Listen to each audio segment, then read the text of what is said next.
చంద్రబాబు నాయుడు గారు కాలాన్ని వెళ్ళబుచ్చుతున్నారు తప్ప మరొకటి లేదు. Okay, yes, okay. Bandaru Vamsi garu, good morning. Chandrababu గారు ఒక్క ప్రయోజనం జరిగేటటువంటి పని కూడా చేయలేదు అని చెప్పేసి సురేష్ గారు అంటున్నారు. ఒక డాక్యుమెంట్ ఆయన మాట్లాడారు కాబట్టి ఒక డాక్యుమెంట్ మీకు చూపించాలనుకుంటున్నా. ప్లీజ్ సార్ ఒకసారి ఆ డాక్యుమెంట్ చూపించండి. ఇది వచ్చేసి రెన్యూ పవర్కి సంబంధించి 2019లో వాళ్ళతోటి చేసుకున్నటువంటి ఒప్పందం, అంటే పీపీఎల్ అంటాం మనం. ఆ పీపీఎల్ని రద్దు చేస్తూ ఆంధ్రప్రదేశ్ ప్రభుత్వం, అప్పుడు ఉన్నటువంటి వైఎస్ఆర్ కాంగ్రెస్ పార్టీ హయాంలో ఉన్నటువంటి ప్రభుత్వం ఇచ్చినటువంటి ఒక తీర్పుని సవాలు చేస్తూ వాళ్ళు మార్చి 15, 2022 ఆంధ్రప్రదేశ్ హైకోర్టులో ఒక కేసు దాఖలు చేస్తే ఆ కేసుకు సంబంధించినటువంటి ఒక తీర్పు వచ్చింది.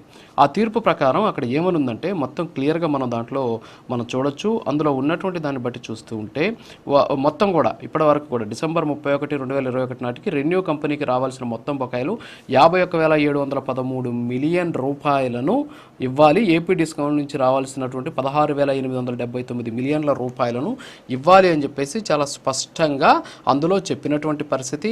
ఇది United States security and excise కమిషన్కి సమర్పించినటువంటి 6K ఫామ్, 6K ఫామ్ అనమాట.